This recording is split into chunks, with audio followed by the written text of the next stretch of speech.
Right now, you might feel a sharp, persistent tension in your shoulders, a kind of bracing against the world as if you are expecting the ground to shift beneath you at any moment. You have been standing guard over your own life, holding your breath to keep the edges of your reality from fraying. And your body is finally telling you that it can no longer maintain this vigil. The room around you is quiet, yet your mind is crowded with the debris of 1,000 unspoken fears, each one a tiny, sharp stone you have been gathering throughout the day. It is a lonely kind of exhaustion, this state of being perpetually ready for a storm that never quite arrives, yet never fully clears. You have come here seeking rest, but the part of you that believes vigilance is the same thing as safety is finding it difficult to simply stop. Please, understand that you are not broken. You are not failing because your mind will not settle, and you are not falling behind because you feel tired. This state of frantic alertness is not a character flaw, but a survival mechanism that has simply stayed active long after the danger has passed. You do not need to force yourself into stillness, and you do not need to fight the thoughts that are still circling like birds, looking for a place to land.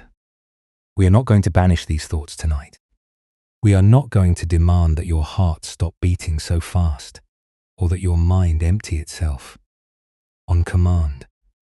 We will learn how to shift your weight so that the ground can support you, allowing the heavy, armored parts of your awareness to rest, just as a fallen branch eventually returns to the damp earth to become something new. It is a curious paradox that the very effort you use to protect your sense of self, your need to control the outcome, your urge to fix every internal crack, your constant scanning for future threats, is the primary source of the exhaustion you feel. We often think that resilience is a matter of hardening our resolve, building walls that nothing can touch, and refusing to bend even when the wind becomes a gale. But look at the forest after a great storm. The trees that were rigid, the ones that refuse to move, are often the ones that have snapped. The ones that remain, the ones that grow tall and strong through decades of changing seasons, are those that have learned the wisdom of swaying. They have learned how to be flexible without losing their roots. And they have learned how to draw life from the very darkness that others try so hard to avoid. Maybe you have felt this too, that deep, hollow ache of believing that your internal fragility is a defect that must be hidden. You might fear that if you ever truly let down your guard, if you ever let the armor drop, there would be nothing left to hold you upright. This is the central lie your fear has been telling you. The Buddhist insight we will explore tonight suggests that you do not need to be a wall of stone to survive the changes of your life. You are already made of something much more durable, something that knows how to regenerate, how to wait, and how to grow in the quiet periods when it seems like nothing is happening at all. You are not a structure that needs constant maintenance. You are a living, breathing part of a larger cycle that knows exactly how to move through the winter. Right now, focus on the sensation of your body against the surface beneath you. Do not try to change your posture, and do not worry if you feel a little stiff or uncomfortable. Just acknowledge the weight of your body. Let it sink in. Imagine that you are a tree in a sheltered valley, just as the sun is setting, and the light is shifting from the vibrant gold of the day to the soft, deep blues of the coming evening. The birds have stopped their frantic calls. The wind has quieted to a gentle, cooling breath. Feel the temperature of the air on your skin. Notice how the muscles of your jaw, which have been holding on to so much today, begin to let go, just a fraction, as the realization sets in that there is nothing more you need to manage for now. You are safe enough to soften. You are safe enough to let the world carry on without your constant direction for these next few moments. You do not have to solve your whole life tonight. You do not have to reconcile the past, and you do not have to architect the future. You only have to be here, in the valley of your own breath, listening to the rhythm that has been supporting you since the very beginning. If a thought arrives, let it be. Treat it as a leaf falling from a canopy. It drifts down, it touches the ground, and it remains there. You do not need to reach out and catch it. You do not need to label it as good or bad. You simply watch it land. When you stop chasing the falling leaves, you begin to notice the forest itself.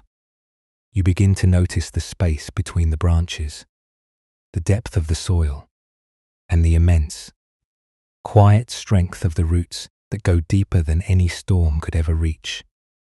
We will move through this night like someone walking through a wood, moving slowly so as not to disturb the stillness. There is no urgency here. Every breath you take is a chance to move a little closer to that deep, buried part of yourself that remembers how to rest. You have been carrying the weight of the forest on your shoulders, thinking you were the one who had to hold the sky up. But the sky has always been there, and the earth has always been waiting to catch you.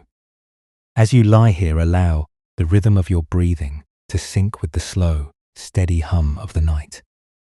There is no need for your thoughts to be anything other than what they are. Let them drift. Let them be chaotic if they need to be. Let them be quiet if they can. You are not here to perform, and you are not here to win a struggle. You are here to remember that beneath the layer of the armor, beneath the habit of the fight, there is a core of you that is already whole. That core has been waiting for you to stop running. It has been waiting for you to realize that you are the forest, not just the branch that feels like it is about to break. We will take this journey together, one slow step at a time, allowing the wisdom of the earth to settle into your bones. In a high, windswept pass where the clouds seem to catch, on the jagged teeth of the mountain peaks, there lived a carpenter named Elias. He was known throughout the nearby villages for the strength of his joinery. His chairs never wobbled, and his chests were so tightly fitted that they kept even the dampness of the mountain winter at bay. Elias took pride in this. He believed that if he made his work perfect, if he measured every angle 3 times and sanded every surface until it felt like polished bone, then he would be safe. He lived in a constant state of preparation, as if he were waiting for a sudden gust to blow his entire life away. He did not build furniture to be used. He built it as a shield against the inevitable decay of the world. One autumn evening, the wind began to howl with a ferocity Elias had never known. The timbers of his small hut groaned, and he found himself pacing the floor, checking the locks on his windows, and running his hands over the smooth, hard wood of a table he had spent months perfecting. He was convinced that if he could just stabilize the wood, if he could make it strong enough, he would be immune to the fear that gnawed at his gut. In his workshop, resting on a scarred workbench was a hollow, sun-bleached branch he had found near the summit. It was gnarled uneven and riddled with tiny holes where beetles had once lived. For years, he had kept it there, not because it was useful, but because it reminded him of everything he was trying to avoid. An old orchard keeper from the valley below, a woman named Sora, climbed to the hut that night. She was seeking shelter from the gale. She entered the workshop, shaking the snow from her heavy wool cloak, and she did not look at the fine cabinets or the sturdy chairs. Her eyes went directly to the workbench. She walked over, picked up the hollow, sun-bleached branch, and began to turn it slowly in her weathered hands. Elias watched her, feeling a strange irritation rise in his chest. That piece of wood was nothing. It was debris.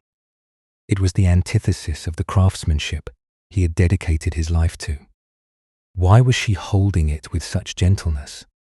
Sora looked at him, her eyes bright and calm, despite the roaring storm. Outside, she did not speak. For a long time, she simply ran her thumb over the jagged edges of a knot in the wood. Elias found that he could not look away. He felt as though the tension in his own shoulders was being mirrored by the twisted shape of that branch. Sora finally set the branch down and looked at the mountain of sawdust covering the floor.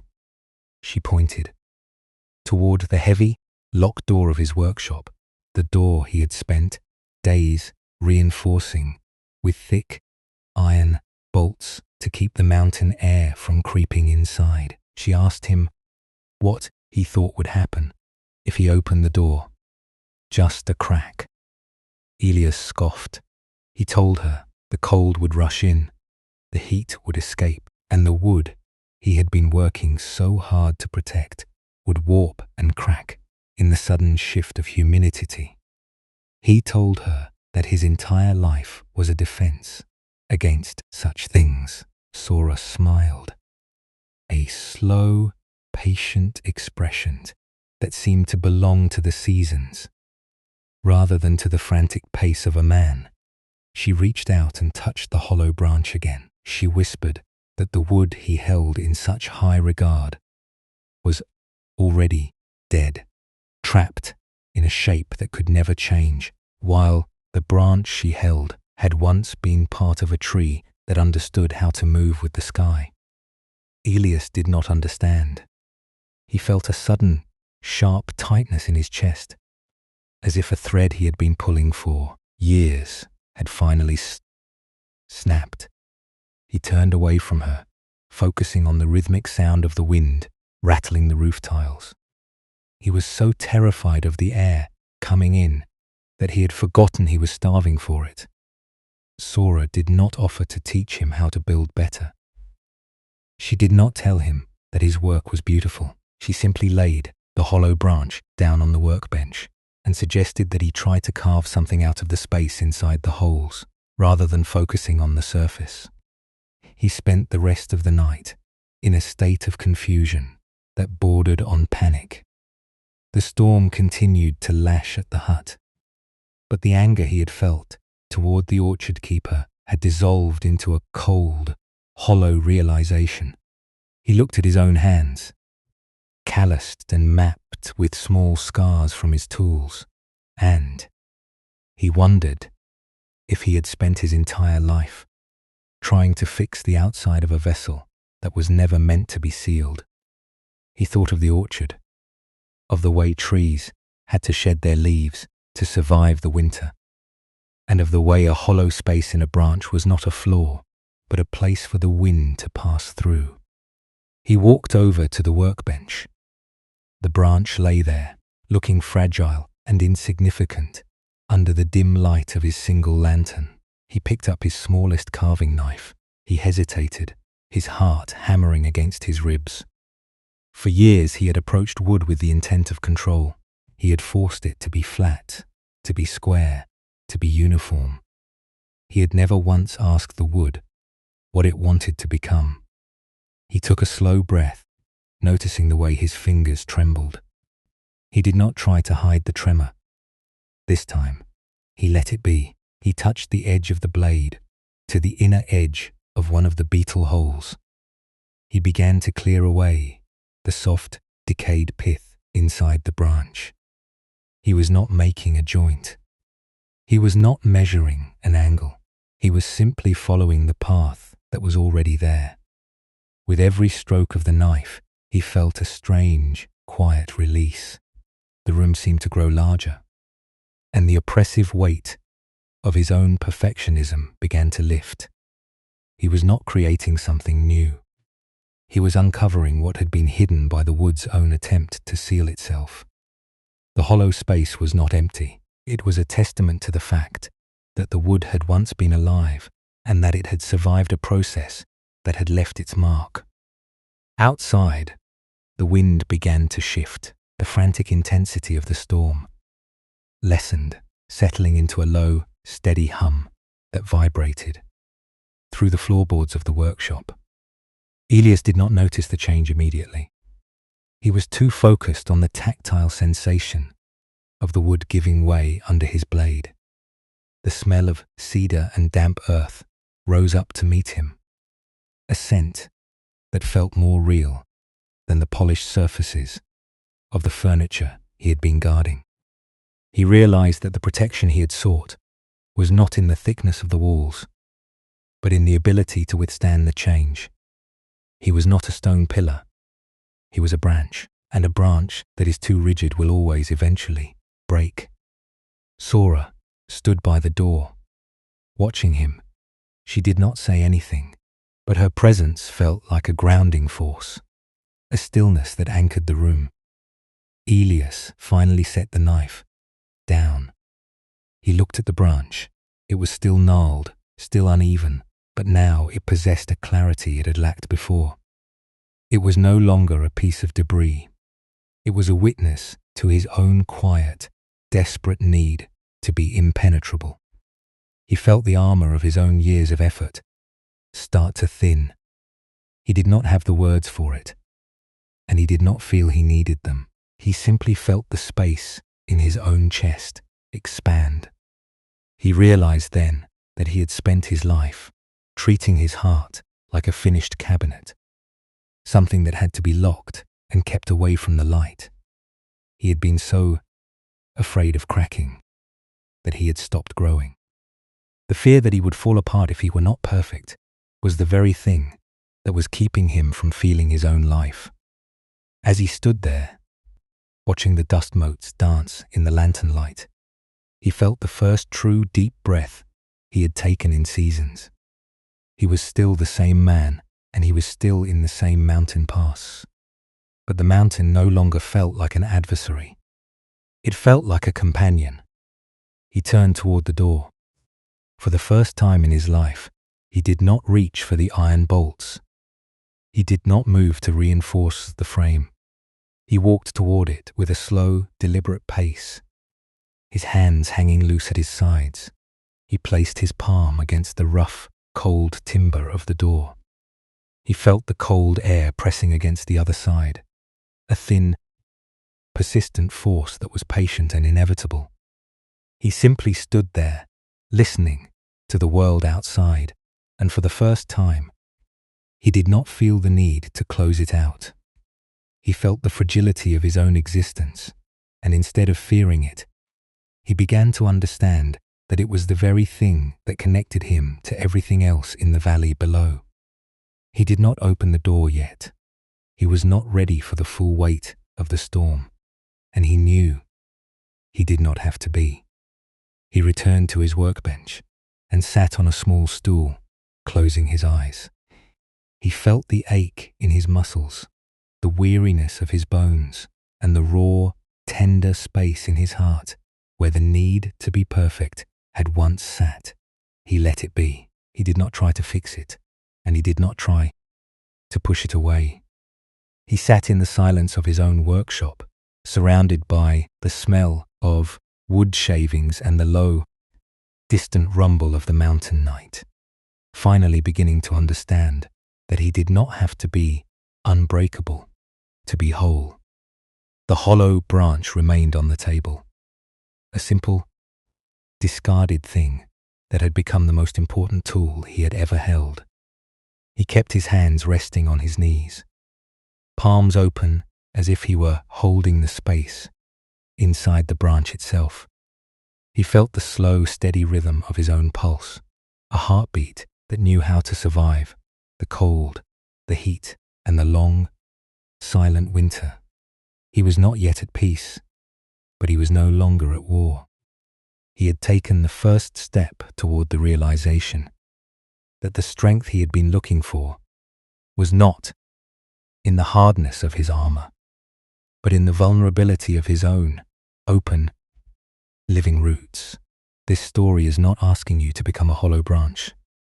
It is not telling you that you should stop caring for the things you build, or that you should abandon your efforts to create something meaningful in this world. The carpenter did not have to stop being a carpenter. He did not have to leave his hut or burn his tools. What he had to do was change the way he understood the purpose of his own work. He had spent years believing that his craftsmanship was a barrier, a hard, impenetrable shell designed to keep the unpredictability of the mountain from reaching him. He was trying to build a version of himself that was immune to the changing of the seasons. We often do this with the events of our own lives.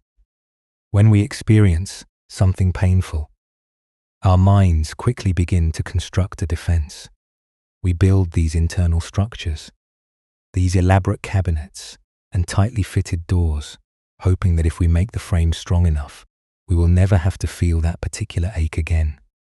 We tighten our hold on our memories, our expectations, and our images of who we are supposed to be. We treat our own hearts like finished, static objects that must be shielded from the wind. We fear that if we open the door, if we let the damp air or the mountain cold touch our skin, we will lose our shape. But the mountain knows better. The forest knows that the wood is only strong because it has lived through the storm, and that the tree is only alive because it is willing to let the wind pass through its branches. When we hold on to our pain, or when we grip our anxiety as if it were a tool we could use to build a safer future, we are essentially trying to harden the wood. We are creating a tension in our own minds that is far more exhausting than the storm itself.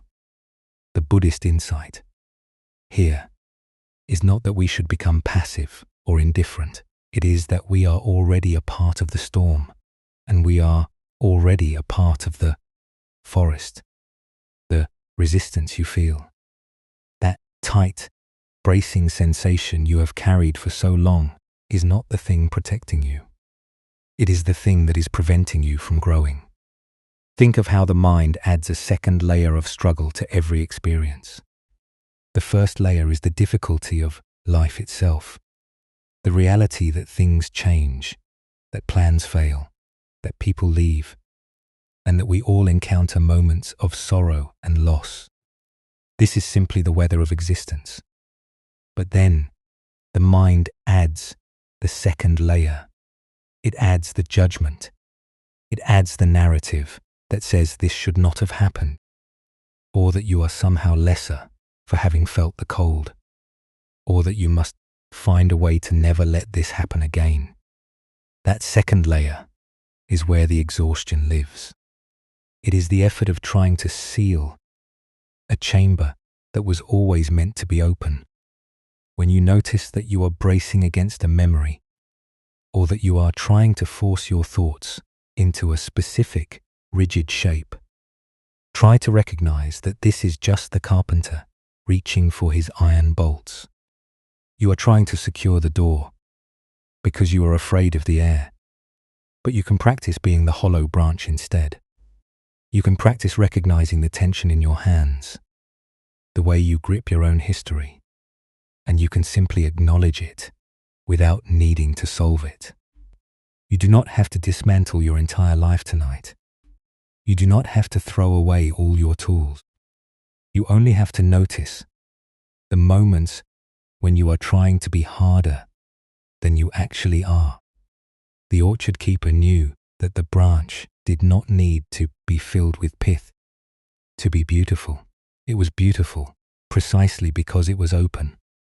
Your sensitivity, your tendency to feel the shifts in the atmosphere around you, and your capacity to be moved by the things you experience. These are not defects. They are the holes in your wood where the wind passes through. They are how you connect to the world. When you stop trying to seal these places, when you stop trying to explain them away or build over them, you find that the wind is not actually trying to destroy you. It is just moving. It is just the rhythm of the mountain. Many of us move through our days with the belief that if we were only stronger, if we were only more capable, or if we were only more prepared, we could finally rest. We believe that peace is a place we reach after we have finished all our repairs. But the teaching suggests that peace is actually the state of being unfinished. It is the state of allowing your own life to be a work in progress, a structure that can sway, a heart that can open, and a mind that can watch the storm without having to become the storm. You are learning that your value is not in how tightly you are fitted together. Your value is in your capacity to remain standing, even when the wind demands that you bow. This brings us to a quiet but essential shift in your own practice. When you feel that familiar urge to clamp down, when you feel the mind reaching for the heavy tools to fix an internal crack, try to pause. Instead of reinforcing the wall, ask yourself what it would feel like to let the air in. You do not have to be reckless. You do not have to throw your doors wide open to the gale. Just notice the urge to close them. Just notice how the tightness in your throat or your belly is the same mechanism the carpenter used to secure his hut. Once you notice it, you have already created a space. You have already moved from being the structure to being the one who is aware of the structure. This awareness is not a cold or clinical thing. It is a warm, embracing presence. It is the space in the hollow branch that allows the wood to breathe. You might find that when you allow yourself to notice the bracing itself starts to soften. It feels safe to let go of the iron bolts because you realize you are not the bolts. You are the carpenter who has been holding them, and you are the one who is finally tired of the labor.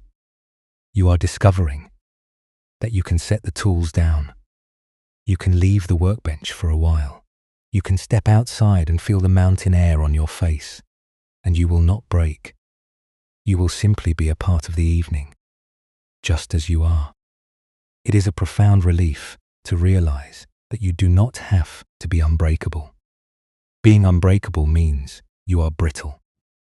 And being brittle means you are constantly on the verge of splintering. But being resilient, being like the wood that grows in the high valley, means you have a relationship with the wind. You know how to bend.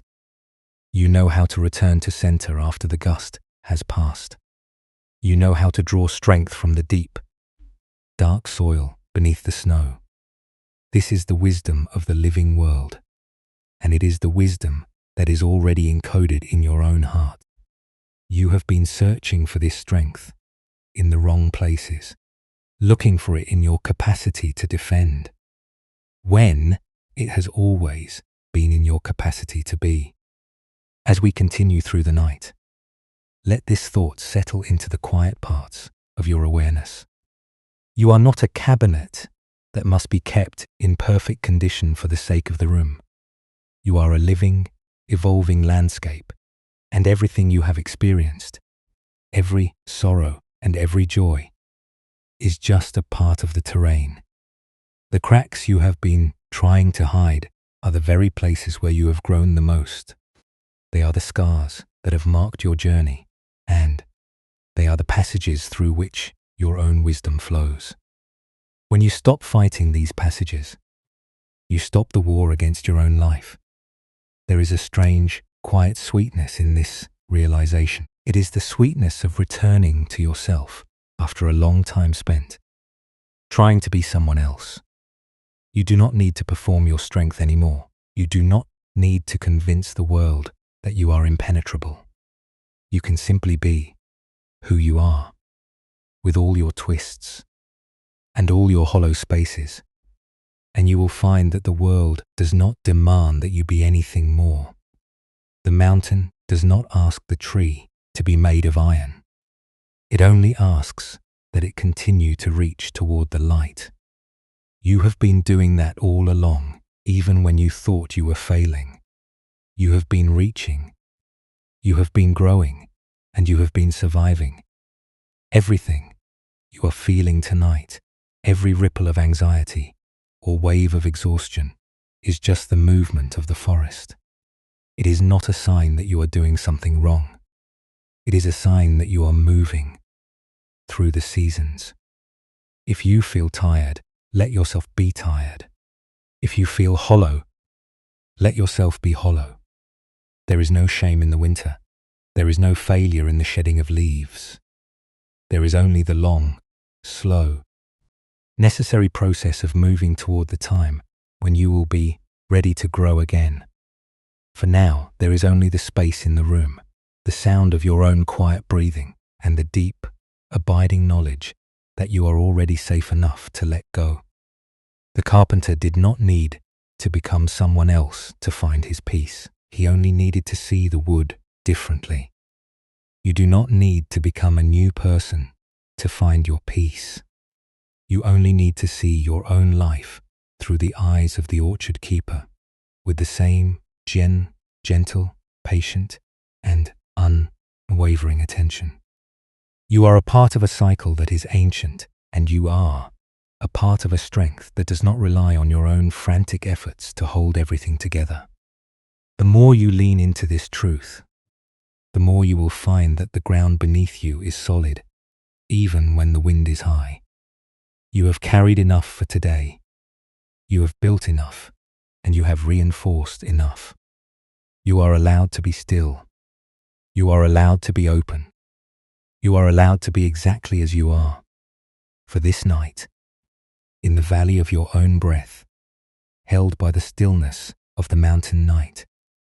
Now, let us bring this into the quiet landscape of your own body.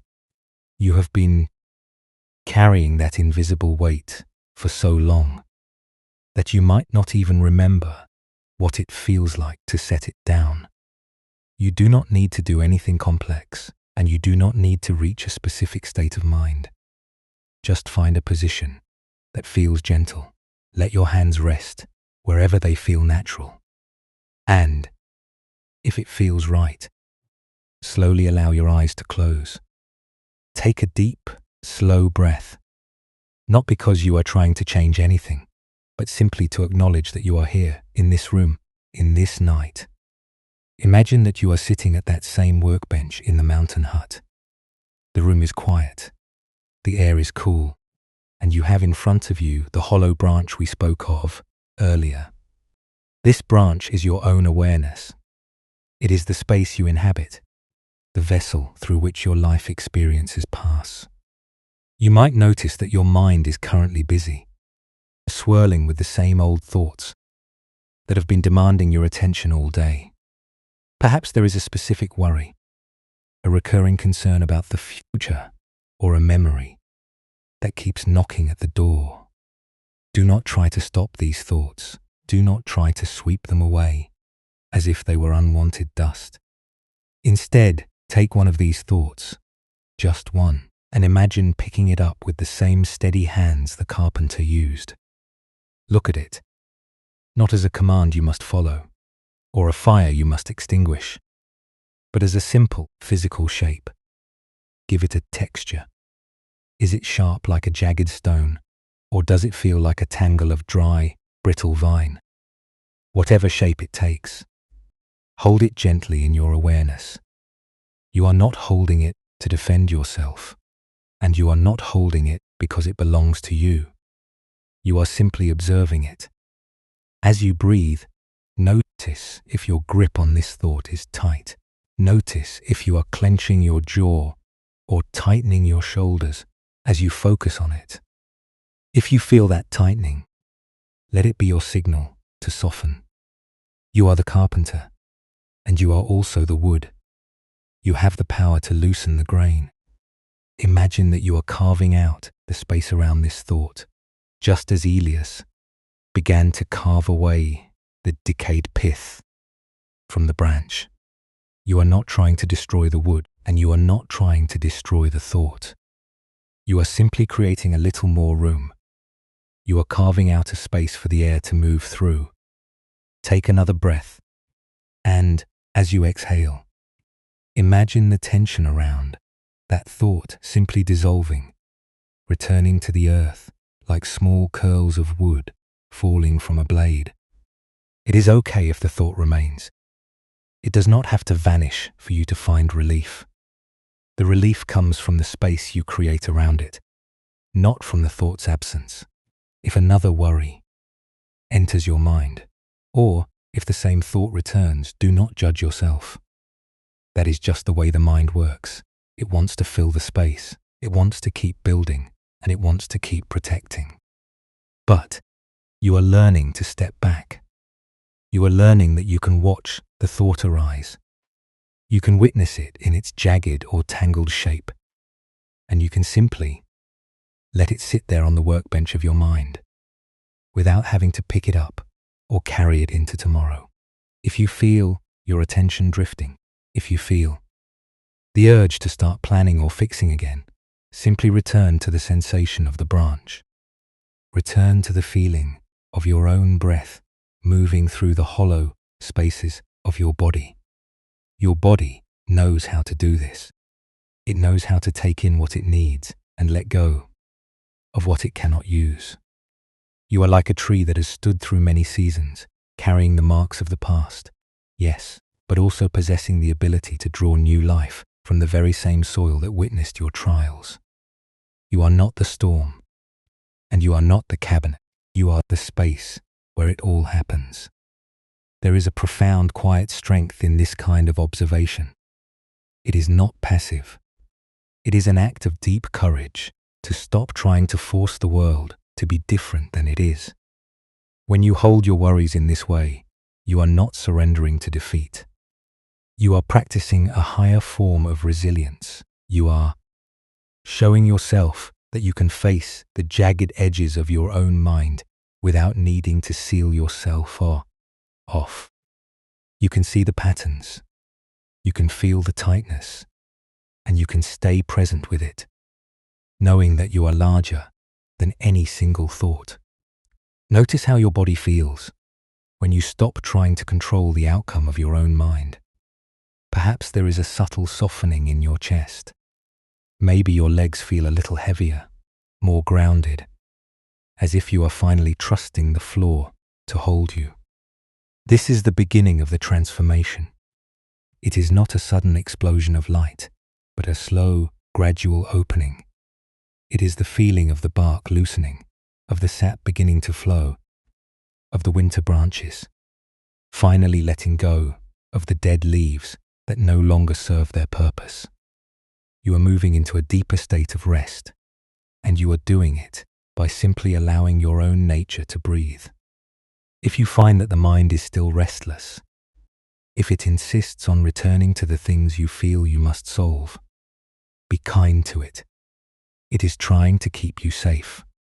After all, it has been doing this for a very long time, and it may take a while for it to trust that you can handle the unknown without its constant intervention. Thank the mind for its service, and then gently return your attention to the space in the hollow branch. Imagine that space expanding, moving from the center of your chest, out into your arms, and down into your legs, until your entire body feels like an open, airy structure that no longer needs to be defended. There is nothing for you to prove tonight. You are not a cabinet that must be kept in perfect, polished condition. You are a work in progress, and the beauty of your life is in the way you keep growing, despite the weight of the years and the marks of the wind. The thoughts you are letting go of now are just the shavings on the floor. They have served their purpose in defining who you are, but you do not need to keep them. You can leave them where they fall. You can walk away. from the workbench, and you can trust that when you return, you will know exactly what to do, because you will be operating from a place of clarity rather than a place of fear. Let this silence be your teacher. Let the rhythm of your own breath remind you that you are not made of static, unyielding stone. You are made of movement and change, of resilience and deep buried roots. Everything you have been through has led you to this moment of realization. Everything you have felt has been the preparation for this ability to be still. You are not in any hurry. The valley will be here tomorrow, and the forest will be waiting for your next step. But for now, there is only this slow, gentle process of unburdening. You are doing well. You are exactly where you need to be. And you are already beginning to understand that the strength you sought was within you all along, waiting for you to stop fighting it. Years later, deep in the same valley, another traveler came to the orchard keeper. His name was Kale, and he was a man who had lived his entire life in the shadow of a great personal failure. He had been a stonecutter in the lowlands, and he had spent decades trying to build a monument that would last forever. He had been so obsessed with the endurance of his stone that he had neglected his home, his family, and his own capacity for joy. When his work was eventually ruined by a shifting foundation, he felt as if his entire existence had been erased. He arrived at the orchard not to learn, but to hide. He carried with him a small, heavy bag of dormant wildflower seeds, the only thing he had saved from his life before the collapse. He did not know why he kept them. He simply felt that they were the last weight he had to carry. The orchard keeper met him at the edge of the mist-shrouded grove. She was kneeling by a young oak, digging into the dark, wet earth with her bare hands. She did not look up when Kale approached, though she clearly knew he was there. She pointed to a patch of ground that had been scorched by a recent lightning strike. The soil there was dry, grey, and seemed entirely lifeless. She asked him if he would help her plant the seeds in his bag, not in the rich, dark soil where the trees flourished, but in that barren, scarred patch. Kale looked at the bag of seeds. He hesitated. He told her that it was useless. He said that nothing could grow in soil that had been killed by fire. He spoke with the voice of a man who had already decided that his own potential had been burned away. The orchard keeper stood up, wiping the earth from her apron. She looked at him, not with pity, but with a calm, piercing expectation.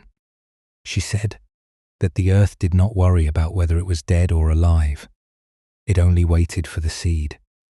She asked him to sit down and hold the bag of seeds in his lap for a moment, not to plant them, but to just feel their weight. Kale sat on the damp, cooling ground. He clutched the bag, his knuckles white, his posture rigid. He was still trying to be the stonecutter, still trying to build a wall against his own sorrow. The orchard keeper went back to her work, leaving him in the silence of the orchard. As the sun began to dip behind the peaks, the air grew thin and biting. Kale felt the cold seeping through his clothes. He thought of his broken monument in the lowlands. He thought of the decades of effort that had ended in rubble, the grief he had been carrying, the shame that felt like a permanent mark on his skin began to rise in his chest. He felt like the scorched patch of earth, used up, finished, and beyond repair. He wanted to throw the bag into the ravine and walk away, to leave behind the last reminder of his past. But he did not move.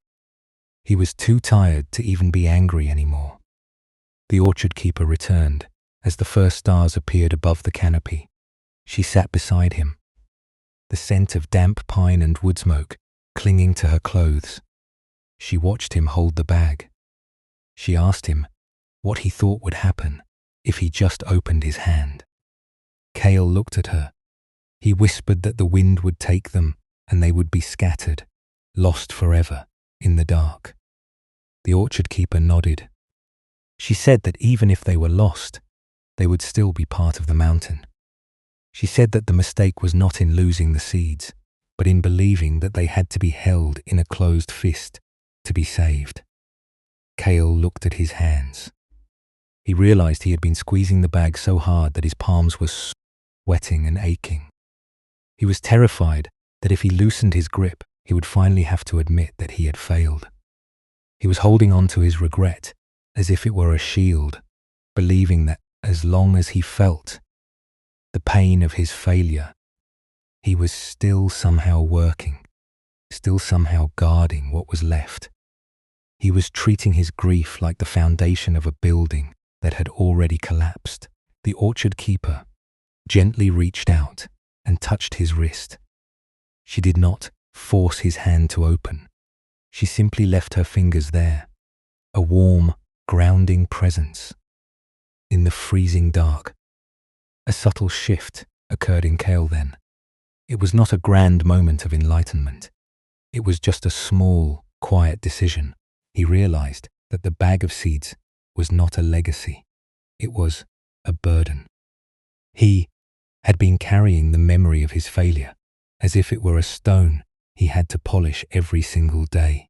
He looked at the orchard keeper, his eyes burning with the sting of unshed tears. He asked her if it was truly all right to stop. He asked her if the failure would still be there, waiting for him, if he finally let go of the need to mourn it. The orchard keeper said that the failure would remain, but it would no longer be a stone he had to carry. It would just be a part of the soil. Kale took a long, shaky breath. It was the first time in years he had allowed himself to exhale completely. He opened his fingers. The bag fell, hitting the dark earth with a soft thud. He did not watch where it landed. He turned his attention to the sky, watching the stars appear through the gaps in the swaying branches. He felt a sudden, terrifying sense of lightness. For a moment, he felt as if he might float away, as if his identity, the stonecutter, the man of the broken monument, was dissolving into the night air. He panicked, his instinctual fear of being nothing, of being unimportant, surging up to reclaim him. He almost reached down to grab the bag, but he stopped. He remembered the feeling of the orchard keeper's hand on his wrist. He breathed. He did not try to fix the panic. He did not try to explain it away. He simply sat with it, watching it move through his body like a wave moving through the valley. He felt the cold on his skin. He felt the weight of his own body pressing into the earth. He felt the stillness of the trees. The panic did not leave him, but it changed. It ceased to be an emergency. It became a sensation, a weather pattern in his own internal landscape. He realized that he could experience this fear and still remain present. He could fail and still be alive. He turned to the orchard keeper and thanked her, though he did not know exactly what he was thanking her for. She did not give him a lecture. She did not tell him. He was wise. She just handed him a small wooden trowel. She asked him to help her turn the earth in the scorched patch. Kale took the tool. It felt light in his hand, nothing like the heavy mallets he had used all his life. He began to dig. He did not work with the precision of a stonecutter. He worked with the rhythm of the mountain. He moved the dirt. He turned the soil, and he breathed. As he worked, he saw the seeds from the bags scattered by the wind across the area he had been clearing. He did not try to collect them. He did not try to organize them into neat, protected rows. He just let them settle into the dirt. He realized that he did not have to control the outcome of the planting.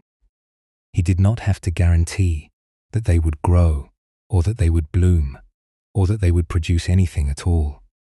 He had done his part. He had moved the earth. He had let go of the burden.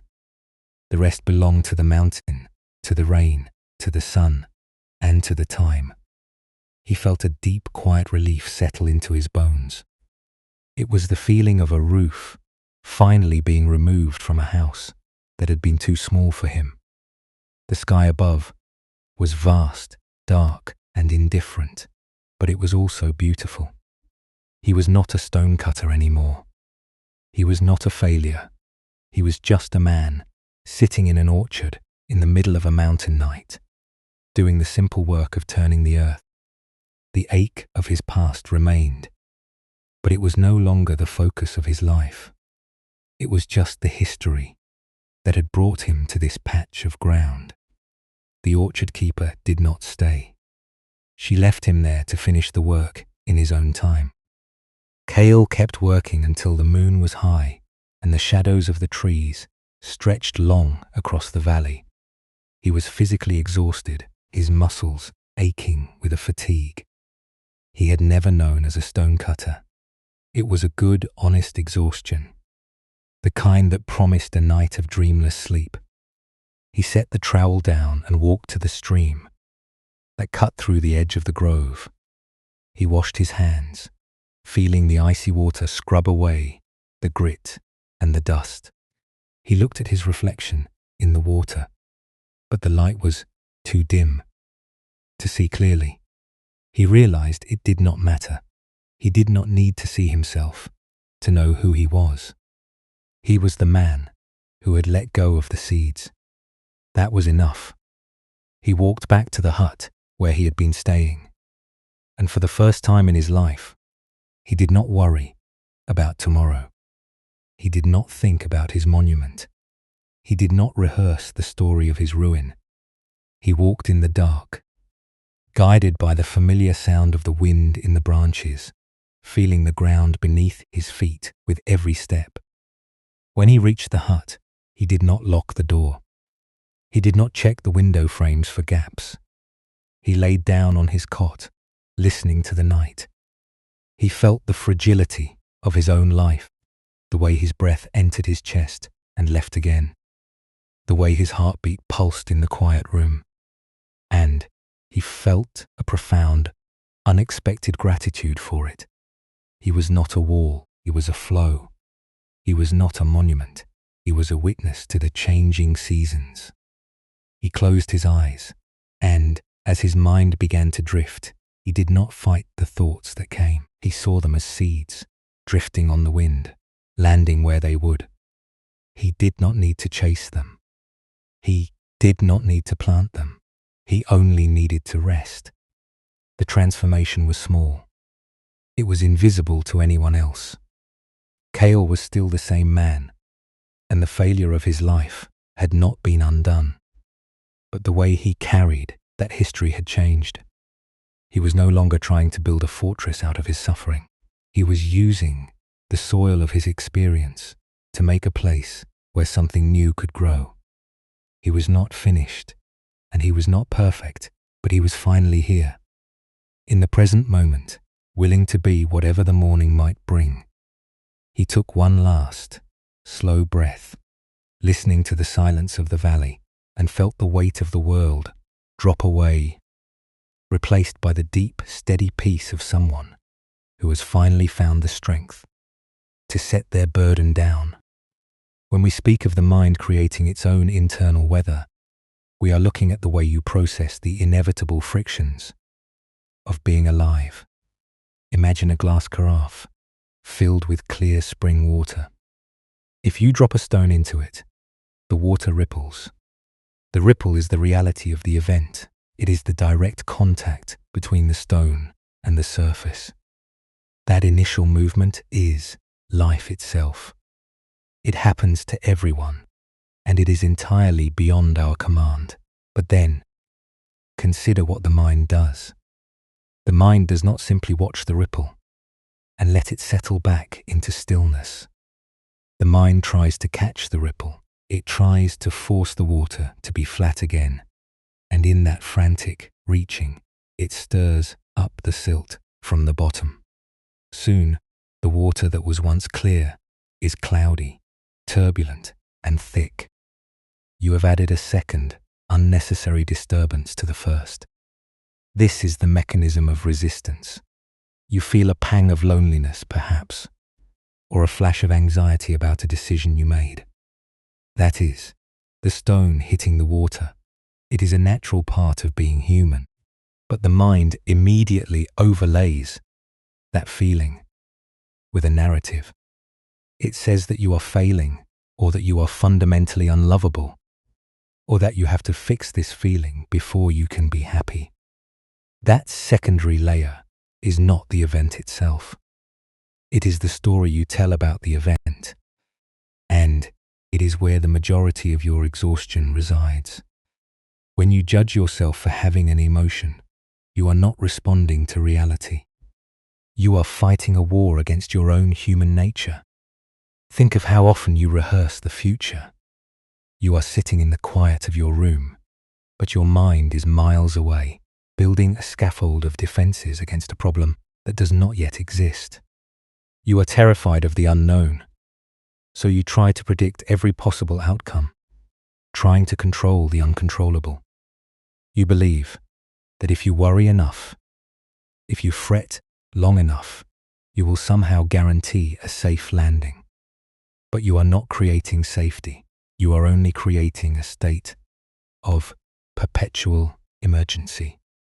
You are the stonecutter, spending all your energy trying to build a monument that will stop the passage of time while the seasons are already changing around you. The fear of uncertainty is a heavy cloak to wear. It keeps you stiff. It keeps you looking at the horizon for threats, and it keeps you from feeling the ground beneath your feet. We often mistake this state of being on guard for being prepared. We think that if we relax, if we let our shoulders drop or our grip loosen, we will be caught off guard by some catastrophe. But look at your life. How often has your vigilance actually prevented the things you feared? How often has it only succeeded in keeping you awake at night? Feeling drained and hollow, the struggle you feel is not the price of your survival. It is the cost of your resistance. This is why we talk about letting go. Letting go does not mean you stop living. It does not mean you abandon your responsibilities or walk away from your commitments. It means you stop adding the second layer of suffering. It means you observe the ripple in the water without trying to force it to stop.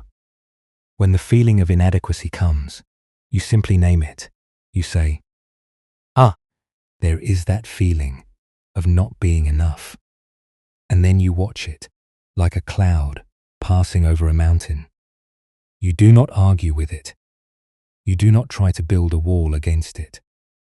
You simply recognize that it is a thought, a visitor, a temporary movement in the landscape of your mind. Many people fear that if they stop judging their own pain, they will somehow become broken or lost. They believe that their shame is the only thing keeping them on the right path. They treat their self-judgment as a protective barrier, a way to keep themselves in line so they do not make mistakes. But shame is not a guide. Shame is a cage. It keeps you small. It keeps you apologizing for your own existence, and it keeps you focused on your flaws rather than your capacity to grow. True change, the kind that lasts, does not come from beating yourself into shape. It comes from being honest with yourself. It comes from acknowledging your pain without turning it into an identity. You have spent so much energy trying to fix yourself, trying to smooth out every rough edge, and trying to build an impenetrable exterior. You have been a sculptor who is terrified of the chisel. You want to be a finished, perfect work. But life is not about completion. It is about the process of unfolding. You are allowed to be unfinished. You are allowed to be messy. You are allowed to have days where you feel everything, and days where you feel nothing at all. None of this is a verdict on your worth. You are not a cabinet that must be kept in museum quality. You are the forest itself, capable of enduring the storm and thriving in the aftermath. Consider the habit of needing approval. We look to the world to define us, thinking that if we can just be seen as capable or successful or good, we will finally be at peace. We seek the mirror of others to tell us who we are, but the mirror is always shifting, and the opinions of others are as temporary as the wind. When you place your worth in the hands of the world, you are handing over your own freedom. You are a captive of the very thing you are trying to impress. The Buddhist path invites you to look inward, not to find a perfect ego, but to find the space that exists behind all these projections. That space is the quiet awareness that has been with you since your first breath. It is the part of you that does not change, even when your moods shift or your circumstances alter. It is the part of you that can witness your anxiety without becoming your anxiety. When you connect with this awareness, you stop needing the world to tell you that you are okay. You begin to know it. You know it because you can feel the reality of your own presence, a presence that is not dependent on your performance or your achievements. This is not a cold state of detachment. It is a warm, embracing openness. It is the realization that you are not the stone and you are not the ripple. You are the water. You are the container of your own life. And because you are the water, you can handle any movement. You can handle the stone of disappointment, the stone of failure, and the stone of loss. They will fall in, they will disturb the surface, but they cannot change the nature of who you are. You are the essence that remains, the quiet depth that holds everything and is held by nothing. This shift in relationship to your own experience is the true practice of inner peace. It is not about reaching a state where you never feel pain again. It is about reaching a state where you no longer fear your own pain. When you stop fighting, you stop the bleeding. When you stop resisting, you stop the accumulation of extra, unnecessary suffering. You find that the first kind of pain, the kind that life brings naturally, is manageable. It is something you can move through. It is something you can integrate. But the second kind of pain, the kind you create by dwelling on the past, or by fearing the future, or by hating yourself for your humanness, that pain is the one that exhausts your heart. And you can choose to put that burden down. You can decide that tonight you have done enough. You have carried the weight of your own judgment. You have built the walls of your own defense, and you have played the role of the judge and the jury long enough. You can let the court be dismissed. You can let the trial end. You can finally leave the workbench of your own struggle and walk out into the cooling air of the night. Think of your mind as an old, dusty room. You have been trying to clean it by throwing everything out, by rearranging the furniture to perfection, and by locking the door to keep the dust from settling. But the dust is just life. The dust is just the movement of the air. When you stop trying to keep the room perfectly sterile, you can sit down in a chair and watch the light hit the floorboards. You can see the beauty of the room, not because it is clean, but because it is yours. You can accept the clutter, the history, and the imperfections, and you can see that they are not an obstacle to your peace. They are the contents of your own life. This recognition is the key that unlocks the cage. You are no longer trying to solve your life.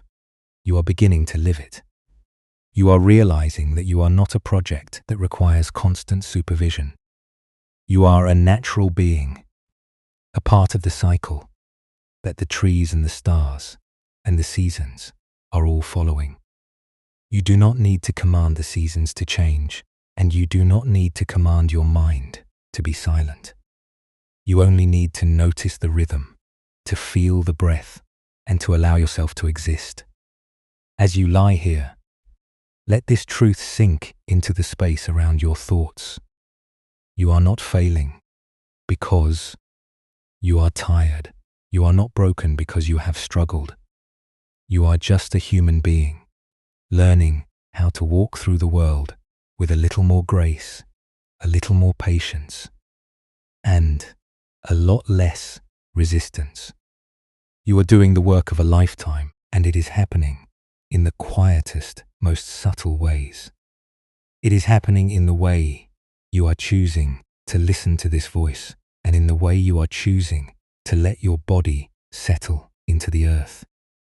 It is happening right now, in this very moment of letting go. There is nothing for you to finish tonight. There is no checklist of spiritual progress that you need to complete. There is only the long, slow, sweet descent into rest. You have spent your energy well, and you have earned the right to be still. Let the memory of the tools you used, the mallet, the chisel, the iron bolts, simply fade away. You do not need them here. You are not building anything for the morning.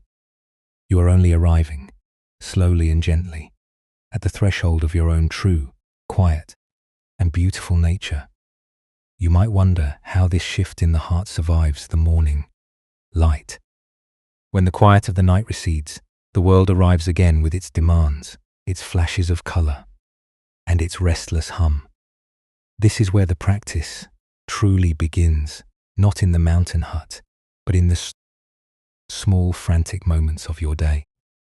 Think of how often you find yourself waiting for a sign, for a message on a screen, or for a change in someone else's tone to tell you that you are safe. That feeling of anticipation is just another way of trying to bolt the door of the workshop. You are looking for an iron latch to hold your own value steady, but you can notice that urge.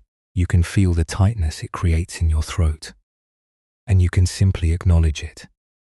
You do not have to stop waiting, but you can stop believing that your worth depends on the signal arriving. Perhaps you are lying in the dark, and your mind is replaying a mistake from years ago. The words you said, the decision you regret, the moment you wish you could carve away like a decayed piece of wood. You try to fix it by thinking, by analyzing, by punishing yourself. You are trying to use your mind to travel back in time and reinforce a frame that has already buckled. It is exhausting work. Instead, notice that you are doing it. Recognize the pattern. When the thought of that mistake arises, try to treat it as you treated the hollow branch. It is a part of your history. It is a mark of the life you have led. But it does not need to be the wall that keeps you from sleeping. Let it be a part of the grain, a knot in the wood, and then return your attention to the feeling of your chest rising and falling. You are not the error. You are the one who is alive to notice it. We often feel that we are behind in the race of life. We compare our own messy, unfinished structure to the polished, painted exteriors of others. We see their successes, their certainty, and their apparent ease, and we feel a deep, stinging shame. We think we should have been more, done more, or built more by now. But this judgment is just another tool we use to hurt ourselves. It is a way of saying that the wood we are is not good enough to be a chair or a chest. Yet, the orchard keeper knew that the tree does not compete with the stone. It only reaches for the sun in its own way. You are allowed to be in your own season. You are allowed to be in the time of shedding leaves, or the time of deep, quiet dormancy, even if the world around you seems to be in full, frantic bloom. There are moments when you will find yourself pretending to be okay while feeling heavy inside.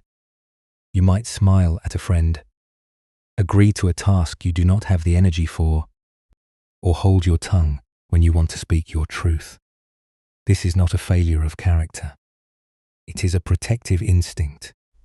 You are trying to maintain the peace of the room by suppressing your own reality. But notice the cost of that suppression. Notice how it makes you feel like a sealed vessel, unable to breathe. In those small moments, try to offer yourself a grain of kindness. You do not have to tear down the house, but you can crack a window. You can admit to yourself that you are tired. That single act of honesty, that internal acknowledgement, is a way of letting the air flow through the spaces you have kept shut. Maybe you find yourself constantly checking your devices for reassurance, for the approval of others, or for some distraction that will silence the noise of your own mind. We all do this. We want to be connected, and we want to know that we matter, but the device can only show you the world. It cannot show you your own peace. When you catch yourself doing this, pause. Before you tap the screen, just take one full, slow breath. Feel the weight of your body in the chair or on the bed. In that one breath, you are stepping out of the loop of expectation. You are reminding yourself that you exist independently of the notification. You are the source of your own steadiness. Even if the world is shouting for your attention, it is easy to feel that you must earn your rest. We grow up with the belief that we are only as valuable as our last successful project or our last useful action. We feel guilty when we sit still, as if we are stealing time from the world. We believe that we must be building, refining, or perfecting something at all times. But the mountain does not ask the forest to be productive. The rain does not ask the soil for a report on its progress. You have a right to the silence. You have a right to the stillness that comes after a long day of labor. Rest is not a reward you win at the end of the game. It is a necessity of the living wood. When you feel that guilt, call it by its name. It is just a thought, a habit of the mind, and you can let it pass like a shadow across the meadow. You may find yourself trying to control a relationship, trying to ensure that the other person feels a certain way, or that the dynamic stays within a predictable, safe boundary. You are acting as the carpenter again, trying to fit the joints of another person's heart into your own design, but you cannot carve another person. You can only be present with them. When you feel the urge to steer the conversation, to predict their reaction, or to manufacture a specific feeling, see if you can hold your hands open instead. See if you can trust the relationship to breathe on its own, even if it feels unstable or uncertain. The trust you build in yourself to handle the outcome, whatever it may be, is much stronger than any structure you could force into place. There is a way to care for people without gripping them, with the white-knuckled intensity of your own fear. It is a way of being present that says, I am here, and I am open, and I trust that we are both capable of handling the truth of this moment. It is a quiet, steady love that does not need to possess to be real. And if things change, if the wood warps or the wind shifts, you will still be you. You will still be the one who knows how to listen, the one who knows how to be still, and the one who knows that everything is part of the unfolding. Practicing this in your daily life is not about being cold or distant. It is about being deeply and honestly present. It is the ability to show up for your life without the constant background noise of your own defense mechanisms. When you stop treating your thoughts as commands, you suddenly have the energy to really look at the people you love. You have the energy to listen to their stories without planning your response. You have the energy to look at the sunset without needing to capture it define it, or justify it. You are simply there, and the beauty of it is that it is enough. You will still make mistakes. You will still find yourself tightening your grip, bracing against the future, and forgetting the lesson of the hollow branch. This is the nature of the wood. You are not a finished piece of furniture, and you are not a static stone monument. You are a living thing, subject to the humidity of the world, and you will always have days where you feel warped, cracked, or weary. That is not the end of the story. It is the beginning of the next, and the next, and the next. You are already doing the work just by noticing when you are struggling. You are already succeeding just by being willing to turn toward the truth of your own life. Do not worry about becoming perfect. Do not worry about reaching a point where you never feel anxious or sad again. That is just another version of the stonecutter's dream. The reality is much simpler and much more beautiful. It is the ability to return, again and again, to the quiet space within you. It is the ability to forgive yourself for being human. It is the ability to trust that the ground beneath you is solid enough to hold you, even when you are not sure where you are going. You have the wisdom of the forest in your bones, and you have the patience of the mountain in your breath. You have everything you need to meet whatever tomorrow brings, and you do not have to carry it all in your hands. As the day ends and you prepare to step away from the workbench of your own life, remember that you are allowed to walk away. You are allowed to leave the tools on the table. You are allowed to step into the dark and trust that the morning will come in its own time. You do not need to check the locks. You do not need to reinforce the roof. The world is much larger than your fears, and your heart is much more resilient than your doubts. You can let the air come in. You can let the night settle into the hollow spaces you have been trying to fill. You can be exactly as you are, and that is a beautiful, complete, and sacred thing to be. Everything you have felt tonight, the worry, the weight, the desire to be better, the fear of being seen, is part of the cycle you are living. It is not an error in the system. It is the movement of the forest. When you finally stop fighting the feeling, when you simply let it sit there and witness it with the eyes of someone who knows they are safe, the feeling loses its power to command you. It becomes a visitor, a guest that stops by, and then, eventually, leaves. You are the host of this temple, and you can choose to let the doors stand open. You can choose to be the one who observes the wind without trying to catch it. You are home. You have finally, quietly, come back to yourself. The work of the orchard is done for this night. You have walked through the grove.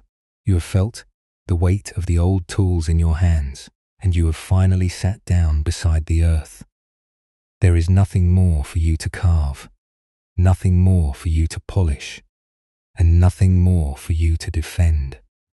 The fire that once scorched, the patch of ground has cooled into ash, and the seeds you scattered are waiting in the dark. They do not need your worry to find their way. They do not need your planning to understand the turning of the seasons. Everything is already in motion, and you are simply a part of that slow, ancient rhythm. Let the image of the hollow branch remain with you as you drift. Think of how the wood becomes stronger, not by being solid, but by being permeable. Think of how it gains its resilience from the wind it has already survived. Your mind is like that wood. It has been through the storms of your history, and it bears the marks of the climb. But it is not defined by those marks. Those marks are just the texture of a life lived.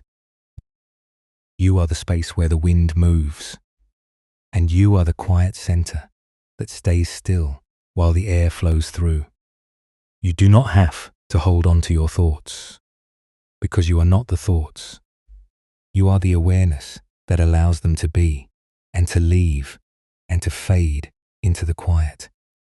Feel your body becoming heavy, like stone settling into the moist soil of the orchard floor. Your limbs are softening, losing the tension of the grip you had on your past. Your jaw is unclenched, the muscles of your face smoothing out like water under a moonless sky. Each breath you take is a release, a small letting go of the need to be anything other than what you are. The workshop is empty, the doors are unlatched, and the mountain night is draped over your shoulders like a familiar blanket. There is no urgency here. There is only the long, slow exhale of the forest, settling in for the slumber of the deep winter. You have spent so many hours trying to secure the perimeter of your life, checking the bolts and verifying the strength of the frame. But none of that is required here. The safety you were chasing was never about the tightness of your control. It was always about the openness of your heart. When you finally allow yourself to be vulnerable, when you stop hiding the parts of you that feel cracked or hollow, you find that you are not broken. You are simply human. And being human is enough to belong to this world. You belong to the earth, to the stars, and to the quiet cycle that continues long after you have stopped your striving. There is no need to revisit the stories you told today. They were just paths through the woods, and you have walked them as far as you need to go. If your mind brings up a memory or a concern, treat it as a leaf falling from an oak. Watch it descend. See it land on the ground. Let it become part of the mulch that feeds the next season. You do not have to follow it. You do not have to pick it up. You only have to watch it fall, and then return to the feeling of your own breath, moving through the hollow spaces of your chest. This is the only labor that remains. This is the only task that has any weight. The orchard keeper has left the tools in the shed. She has gone back to the stillness of the trees, and the path is clear before you. Everything you have been through, every joy and every sorrow, has been the rain that watered the roots of your own presence. You are not the monument you thought you had to build, and you are not the failure you feared you had become. You are the witness to the orchard. You are the one who understands that even the scorched earth can hold the potential for a spring you cannot yet imagine. Trust this process. Trust the silence. Trust the way your own life continues to grow, even when you are not trying to force it. Close your eyes and let the world outside this room vanish into the mist. You are not in the lowlands anymore, and the pressure of the city is a distant, half-forgotten sound. You are here, in the valley of your own breath. You are held by the darkness, safe and contained, like a seed tucked beneath the frost. Nothing can harm you here. Nothing can demand your performance. You are permitted to vanish into the night, to lose the edges of your identity, and to simply be the awareness that watches the stars trace their slow, silent arcs across the sky. Everything you need to know is already written in the stillness. You are becoming soft, you are becoming quiet, and you are becoming at one with the slow movement of the mountain. Your thoughts are thinning out, turning into gentle whispers that drift away on the cooling air. The urgency that kept you awake is dissolving into the soil, feeding the growth you cannot yet see. You have done enough. You have carried enough. You have survived enough. Now, there is only the permission to stop. There is only the permission to stop building, to stop fixing, and to stop explaining your existence to the world. The orchard is silent now, save for the faint, steady pulse of the stream against the stones. The air is crisp, carrying the scent of pine and the deep, damp promise of the earth. You are part of this landscape. You are the breath of the wind, the stillness of the roots, and the light of the moon on the leaves. You are not a separate, fragile thing that needs to be defended from the elements. You are the elements themselves, moving in a cycle that is far older than your worries and far deeper than your regrets. Let yourself sink into that realization. Let yourself be carried by the vast, open space that exists behind your every thought. The night is wide, and it is kind. It welcomes your weariness, and it offers you a place to lay down the burden of your own becoming. You do not need to be any different than you are right now. You do not need to be polished, or strong, or sure of the way. You only need to be here, breathing, resting, and letting the quiet take you where you need to go. The orchard will be there in the morning, and the earth will continue its turning. But for now, the only thing that matters is the space between one breath and the next. What if the peace you have been traveling so far to find was never a destination, but only the final? Quiet recognition that you are always the space where the storm could pass through.